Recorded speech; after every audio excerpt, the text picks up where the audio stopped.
What's up everyone, and welcome back to the channel. Sorry for the strange backdrop. As I mentioned in the previous video, we're sort of in a state of transition here at the Manic Geek, and I'm still needing to move my setup upstairs. I'm also messing around with some proof of concept stuff with some different camera positioning, different angles. But in the meantime, we're going to get right back into some more content, starting with this guy. This is the Majestouch 2SC by Filco. It's a TKL keyboard outfitted with Cherry MX mechanical switches, and we're going to go over what this comes with in the box, do a typing sound test, initial impressions, and then discuss the elephant in the room with the base price for this keyboard. So before we get into this, huge shout out to mechanicalkeyboards.com for sending this over for us to review today. If you're interested in this or any of the other myriad selection of products they carry, I will have some links down in the video's description. Make sure you use creator code themanicgeek at checkout. It doesn't cost you anything extra, and it provides a small kickback for the channel so I can keep producing awesome content like this. This is a very basic, no frills kind of keyboard in terms of overall functionality. You do have some baked-in macro functions here. The included instruction manual goes over all that with you. You've got a Filco branded keycap puller with some additional keycaps. Now, another included extra here is this PS2 to USB adapter. I have not had to use one of these in quite some time. Maybe some of you out there may still find a use for this, but this has me wondering if Filco as a brand is just maybe slightly out of touch, or this speaks to the target demographic for this keyboard. Now, as far as the overall build and build quality is concerned, it feels pretty sturdy. The spec sheet lists this as coming in at around 980 kilograms. I'd give that maybe plus or minus 5%, depending on manufacturing tolerances. There's unfortunately no removable USB cable. That's kind of a miss for me, especially given that the design of this keyboard, including the placement of the Filco logo and the style of logo this is, reminds me a lot of the Skyloom GK87, which is kind of one of those OEM style keyboard cases, but it did come with a detachable USB cable, so I would like to see a revision of this keyboard that at least includes that functionality. That said, the included cable is also not braided, but it is at the very least flexible. It's about 1.5 meters long, so you've got some reasonable length there as well. Also worth mentioning, the only LED lighting on this keyboard is for the caps and scroll lock indicators.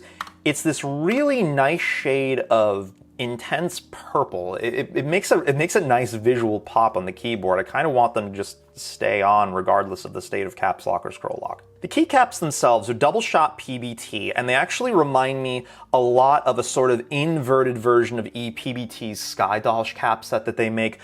The other main difference being not just the base color of the alphas and the modifiers, but also the font leaning more into green on this cap set versus the blue that Sky Dolch leans more into. Now, this keyboard does have some basic media functionality built into it, and all along the F row or any other key on the keyboard that has that baked-in functionality, there is a printed legend on the front of the cap that'll indicate what it's used for. I'd admittedly would have liked to have seen this legend be double shot as well, but that would have created a more complicated mold requirement, and this is just an easier solution. Plus, it's not like you're going to be touching this face of the keycap very often anyway, so I wouldn't really worry too much about it wearing off over time. Something consumers in a Western market may find a little strange with this keyboard is its use of what's referred to as Costar Stabilizers. While visually they appear very different from your typical Cherry-style plate mount or PCB mount stabilizers, they function much the same way. They've got a skinny wire that hooks into two housings that plug into your plate, and then hoop into two stems that plug directly into the keycap and stay in the keycap. Sound off in the comments below if you've ever used Costar stabilizers, and what has your experience been with these versus Cherry-style stabilizers, and how well have you been able to get these tuned? Majestouch keyboards come equipped with Cherry MX mechanical switches. The model we have on hand today is using Cherry MX Reds. It's really unfortunate this keyboard isn't hot swap, because I really would have liked to have had an easier time of removing these switches, assuming I bought this, to lube them and take care of the springs and get rid of some of the ping that I noticed when I first took this out of the box. That said, as stock switch options are concerned, I admittedly would like to see more brands move over towards something like a Gateron G Pro switch. Those are factory lube mechanical switches that are in the same vein as the standard Cherry style switches here, but they come pre-lubed and they have polished internals. They sound and feel just so much better than these. The only reason I could see going with Cherry as a stock unlubed switch versus something like a Gateron Pro line or whatever is if the failure rates are too high on Gateron switches versus the Cherry switches. Because you gotta remember, Cherry's been doing this for a little while now. I think they might know what they're doing in terms of consistently manufacturing a switch that's gonna work and feel the same way every single time. Anyway, let's give this keyboard a typing test and sort of sum up my initial thoughts on the Majestouch 2SC TKL.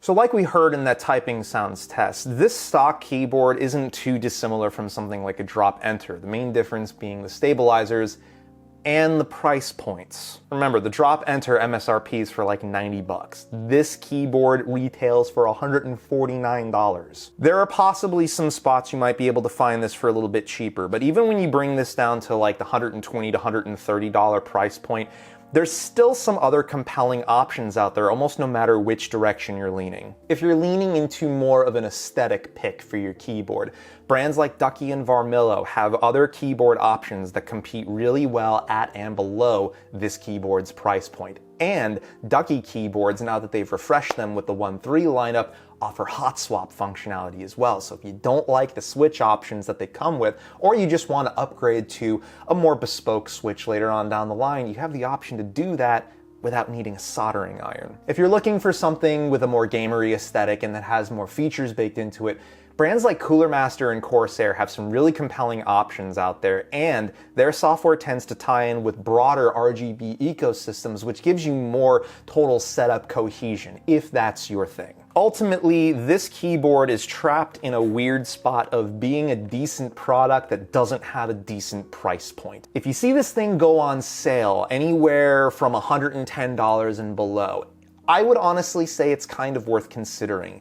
Yes, there is no detachable USB cable here, but you're spending little enough on the keyboard, you're probably not focused on getting a custom cable for it at that point.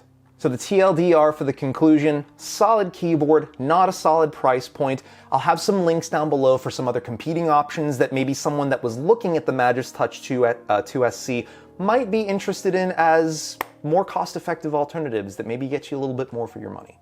Anyway, I think that's going to wrap it up for this one. Thank you so much for watching to the end. I really appreciate it. Toss us a thumbs up on the way out if you liked what you saw. Make sure you comment down below if you got any thoughts to share, if you just want to say hi. We also got some links below if you want to buy us a coffee or if you want to support us through mechanicalkeyboards.com. Remember, on the way out, make sure you check out with creator code themanicgeek.